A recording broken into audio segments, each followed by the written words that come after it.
Welcome to Stellar Newsio. Our news YouTube News Hub. Stellar News PH, YouTube news channel. Subscribe now. Dito sa Stellar Network ay siguradong updated ka sa showbiz news at iba pa. Kaya kung first time mo dito ay mag-subscribe ka na.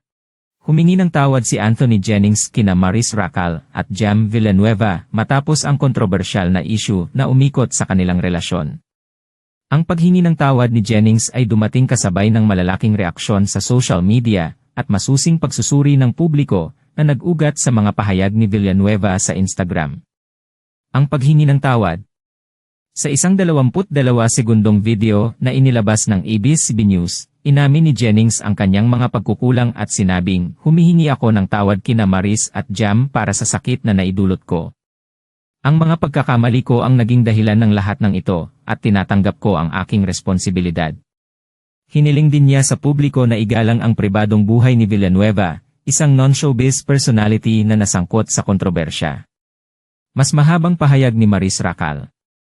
Samantala, halos 15 minutong video naman ang inilabas ni Maris Racal sa parehong araw, kung saan detalyado niyang ipinaliwanag ang kanyang panig.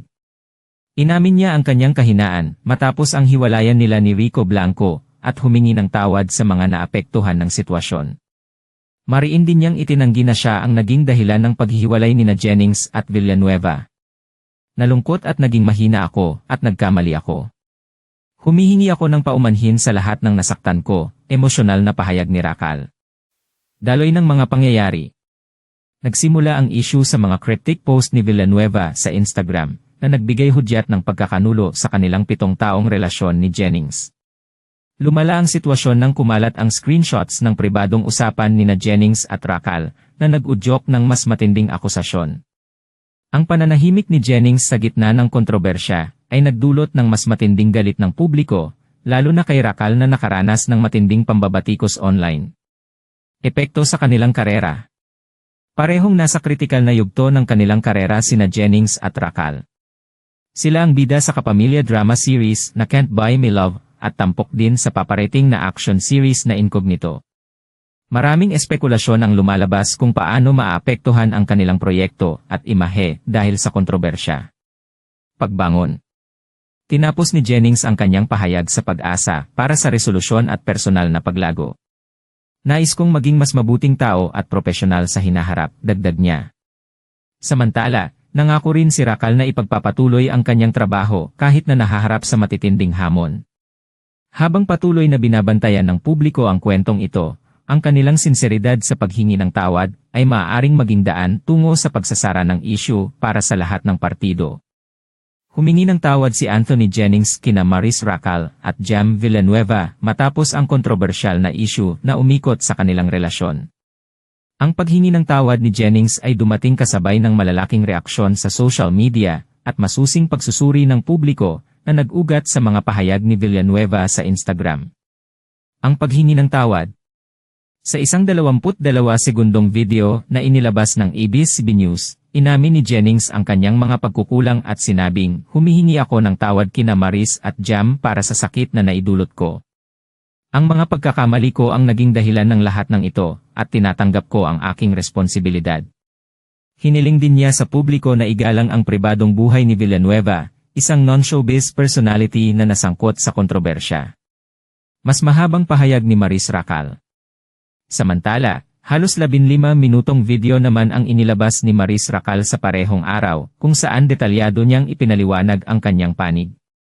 Inamin niya ang kanyang kahinaan matapos ang hiwalayan nila ni Rico Blanco at humingi ng tawad sa mga naapektuhan ng sitwasyon. Mariin din niyang itinanggi na siya ang naging dahilan ng paghihiwalay nina Jennings at Villanueva.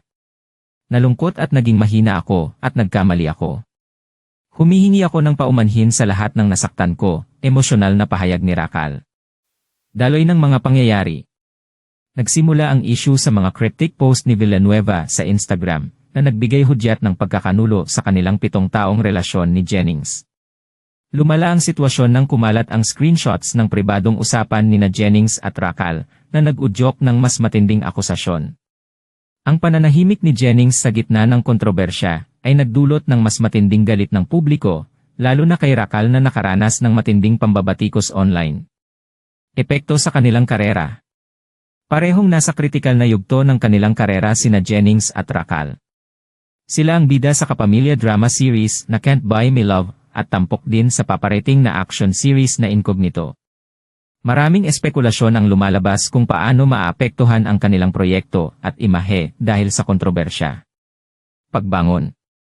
Tinapos ni Jennings ang kanyang pahayag sa Pag-asa para sa resolusyon at personal na paglago. Nais kong maging mas mabuting tao at propesyonal sa hinaharap, dagdag niya. Samantala, nangako rin si Racal na ipagpapatuloy ang kanyang trabaho kahit na nahaharap sa matitinding hamon. Habang patuloy na binabantayan ng publiko ang kwentong ito, ang kanilang sinseridad sa paghingi ng tawad ay maaaring maging daan tungo sa pagsasara ng issue para sa lahat ng partido. Ano ang masasabi niyo sa issue natin today? Feel free to comment your This has been Angelo. Hanggang sa susunod na balita.